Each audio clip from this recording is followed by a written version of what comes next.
My name is Aurora. I'm a mechanical engineer. I've taught at a university. I'm an astronomer. I started flying airplanes when I was young. I worked for NASA when I was attending both high school and college at the same time. I am a total overachiever because when I was going to college, while I was also going to high school, I actually was sneaking in and taking extra math classes. And when I was a freshman at the university, when I for the first year that I attended as a full-time student at the university, I actually didn't have to take any math classes at all, which is impressive considering my that degree was in mechanical engineering, which you need all kinds of math for, but I had already taken them all because I was so crazy wild about the subject. So I am going to talk to you today about how to do real math when you don't have a paper, a calculator, or pencil handy at all.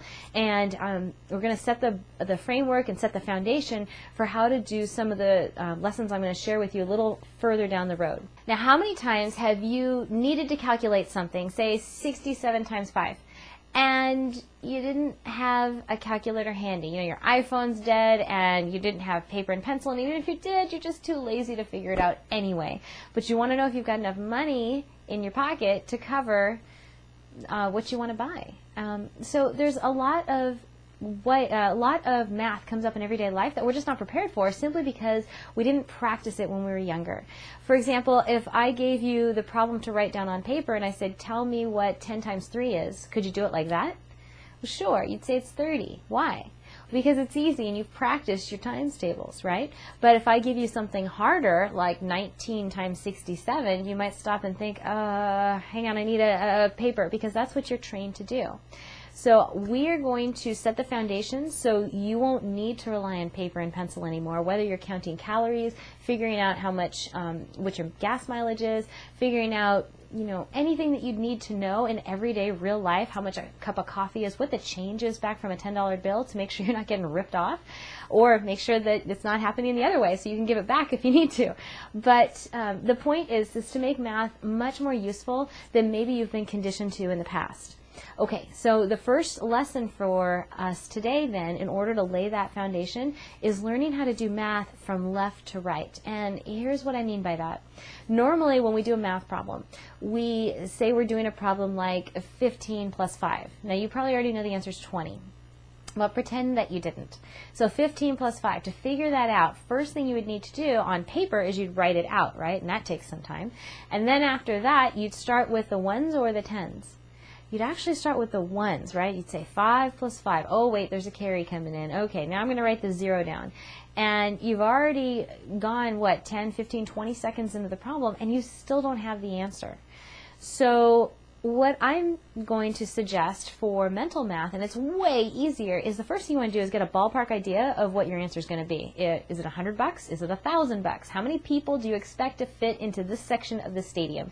10,000 people or just 1,000? You know, the order of magnitude of your problem, the kind of ballparking it, is really important. It's much more important than figuring out what the last digit is on your number. So how we're going to do that is we're going to start with the other side. We are going to start with the highest number. So 15 plus 5, you would say, okay, my answer is going to be more than 15, but I see it's not more than 25, right, because you're adding a single digit to it. So my answer is going to be in the tens, and it's probably going to be right around 20. And you take a look, and in fact, it is 20. So when you do larger numbers like 389 plus 116, well, what's the ballpark for that? Well, if you start to add your numbers together, 389 is close to 400, 116 is close to 100, 400 plus 100 is about 500. You should get an answer right around 500. This is great because if you start to write 800 by accident, you know you've overshot too much. So it's a great way to check your answers. Okay, let me show you some sample problems, and I'm going to walk you through this process step by step, and I'm going to show you how to break it down. And we're going to do the hundreds first, if there are hundreds, and then the tens, and then the ones. And you do them one step at a time. And we're going to go really painstakingly slow so you get the hang of this, and then you can go as fast as you want with some practice problems. Okay, let's do this now. So first, let's start with an easy addition problem. Suppose we want to take 750 plus 26. Okay? So if you say it in your head, or you say it out loud, which I think is better, you say 750 plus 26. There's no hundreds here. So you can already start to say your answer even before you figured it out completely. So you'd say 700, and then you're going to add the tens, which is 5 plus 2, which is 7, and then you're going to add the ones, which is 6. 750 plus 26 is 776. Okay, let's try another one. Suppose I give you a problem like 777 plus 19. How would you do that? Well, you'd start to say 777 plus 19. Now 19, what is 19 close to? It's close to 20, isn't it? So I would actually rewrite this to be 19 is also known as 20 minus 1. Now that's a much easier problem, isn't it? Usually you can rewrite hard addition problems into simple subtraction problems. So what are we going to do first? We're going to take 777 and we're going to add 20. And we're going to get 790 minus 1. The final result is 789. Okay, let's try another example. Suppose we have 893, and we're going to add to that 396. Okay, so it's kind of a hard addition problem, isn't it? But let's see if we can make it easier. 893 plus 396. 396 is like 400 minus 4, isn't it? So what's 893 plus 400? That's pretty easy, isn't it? It's 1293 minus 4 gives a final result of 1289. You see how much easier that is to do?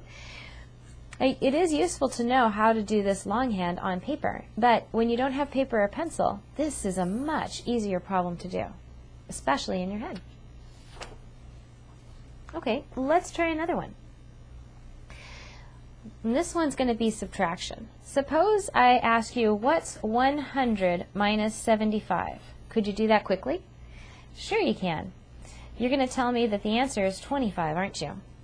Okay, if I have if I have $1 and something costs 3/4, I am left with 1/4, right?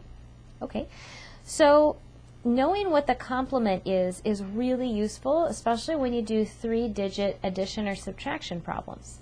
Let me show you what I mean. How far is this number from 100? Can you do it quickly?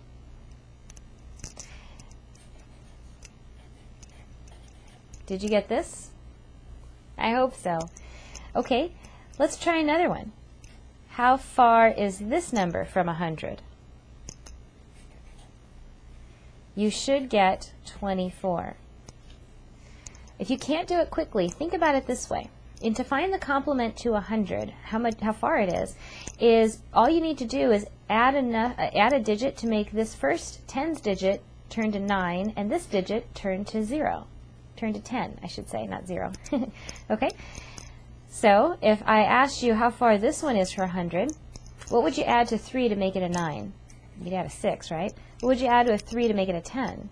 Well, you'd add 7. This one is 67 away from 100. Okay, try another one. How far is this one from 100? Okay, what would you add to make the 2 turn into a 9? Would you add a 7? How about the 1 to make it a 10? Okay, so this one is 79. Good. Let's try one more.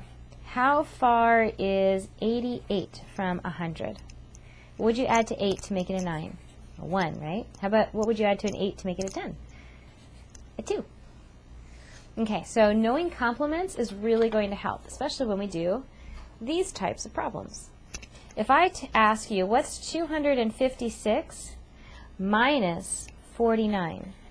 What would you say? Well, it's kind of a hard subtraction problem. I mean, there's carries involved, and so let's see if we can make it an easy addition problem. So I've got 256 minus 49 is really close to 50, right? It's 50 minus 1. So we're going to say minus 50 plus 1. Okay, so what's 256 minus 50? Can you do that quickly? Yeah, did you get 206 plus 1? So you should get 207. How about 318 minus 57? How would you do that one? 57 is really close to 60, right? So it's 60 minus 3.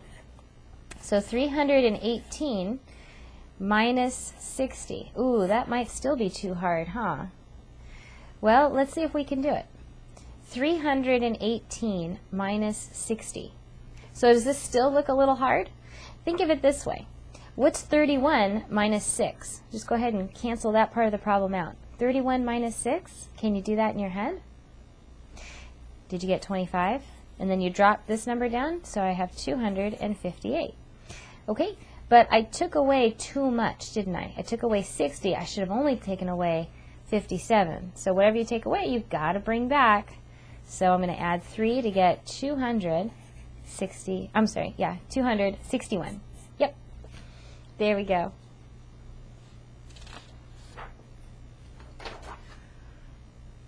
So have you ever been at the store and all you've got is a $10 bill? And you're purchasing a candy bar. It's a really good candy bar because it costs $3.41. What's your change? That is a good question because you want to make sure that you get the right amount of change, not too much and not too little. So how would you do this one in your head without all this carrying and borrowing going on? Okay, so basically what we're doing is we are finding the complement of 341. We're finding how far that number is from 1,000.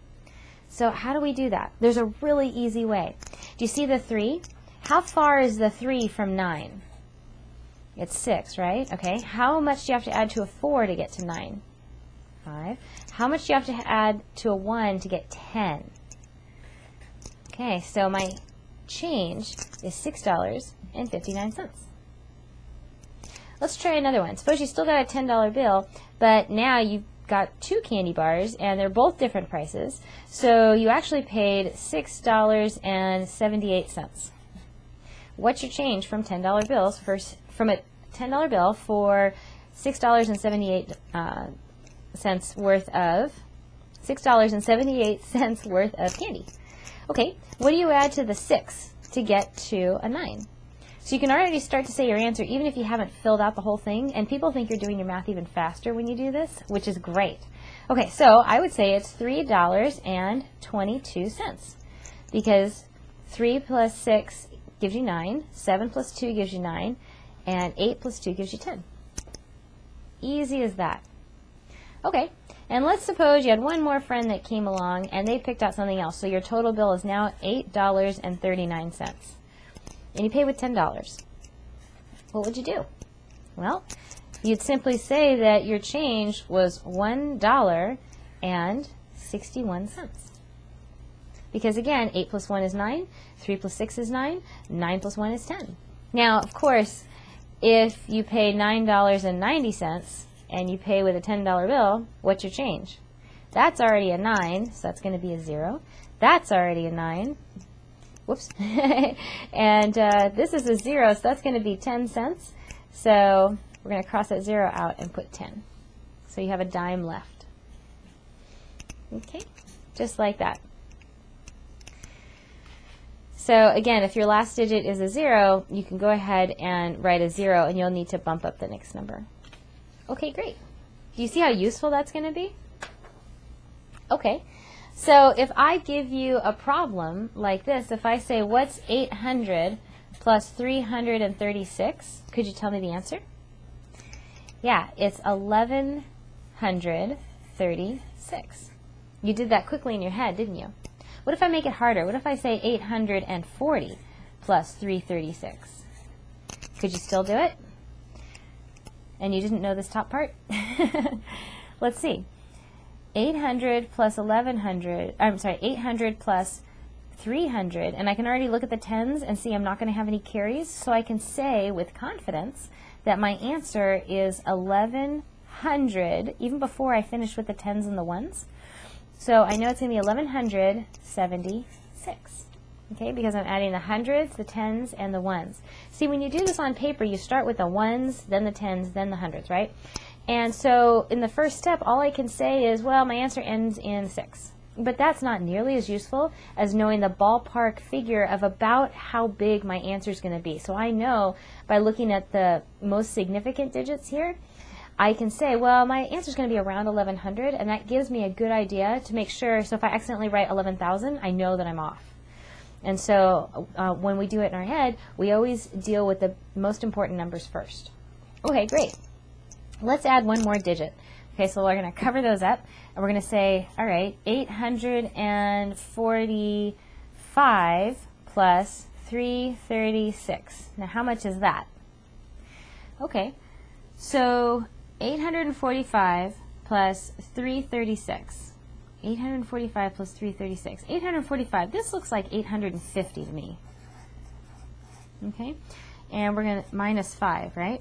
So 850 plus 330, here, I'll write it down here so it's easier. 336, okay? Do it from left to right. Okay, so I've got 1186. But remember, we added 5 more too many, right? Because we bumped it up. Now we have to bump it back down. So my answer is 1181. So did that make a little bit of sense, or is it starting to make a lot more sense now? Probably starting to make a lot more sense, and I'm glad, because the more you practice this, the faster you're going to get at it, and you'll be able to run circles around not just your parents, but your math teachers as well. So don't forget, when you do it on paper, it's definitely advantageous to do it. It's a good idea to do it from right to left. So do it the way you've been doing it, starting with the ones, then with the tens, and on up. But when you do it mentally, always start from the left and work to the right. And by the way, you'll get good at this, and kids are especially really good at this. And grown-ups take a little bit longer to get used to this because they're just used to doing it the other way so much more. But it's possible. You can totally run circles around your kids if you really want to. So what you want to do is, as you're working on a math paper, suppose you're doing like a math quiz or math test, also do it mentally. So you're going from right to left at the same time your brain is going from left to right. And you'll be able to catch any mistakes as you go along. And I'm sharing this with you because that's what I used to do when I was in school. I would do the math paper, and I would do it with my paper from right to left, but my mind was already doing it from left to right, and I would still be the first one done in my math classes, and I was always 100% right. That's why I was the captain of the math team when I was in school. Sadly, not the soccer team, but hey, we all have our priorities. Anyway, so go have fun with this,